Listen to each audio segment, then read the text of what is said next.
kagaga kunoza ugahinduka uruzingo ugatinya bukundu ugakunda ibigukenya ukayoberwa aho waraye ugashiguka ukarirara agahinda karakanya. Murakaza neza kuri Kigali 250 urubuga rwagezaho amakuru agezweho imyidagaduro umuziki byamamare n'udushya dutandukanye bishyushye byizewe kandi bikonogeye. Reka duhere kuri iyi nkuru ya Uwicyeza Pamella yakomeje kuvugisha benshi ku mbuga nkoranyambaga.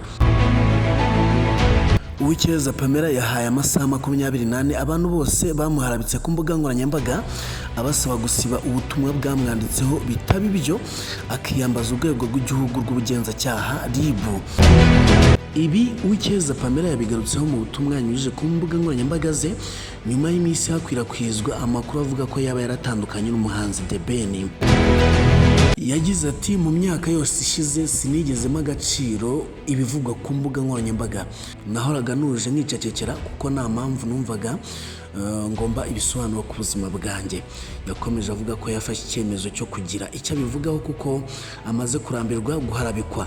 Yagize ati uyu munsi nanze gukomeza kwemera guteshwa agaciro n'abantu badafite icyo bazi ku buzima bwanjye cyangwa uwo ndi we. Hari itandukaniro rinini riri hagati yo gutanga ibitekerezo no gukwirakwiza ibinyoma. Abakoresha imbuga nkoranyambaga mufite amasaha 24 yo gusiba ku mbuga zanyu zose inyandiko zose z'ibinyoma no kunyandagaza mwanditseho. Uwicyeza Pamella yagaragaje ko bitabaye ibyo yiteguye kugana ubutabera kandi yizeye ko hari uzaba igitambo ku bandi, anabibutsa ko ari ubwa nyuma ababuriye. Umubyinnyi Titi yavuze ko akomeje kwakira ubutumwa bwinshi bw'inkumi zimusaba ko bakundana ndetse zikamwizeza ko mwibagiza ibihe bikomeye yanyuzemo. Abinyujije ku mbuga nkoranyambaga ze, Titi yasangije abamukurikira bumwe mu butumwa agaragaza ko hari abakobwa benshi bakomeje kumwandikira bamusaba urukundo.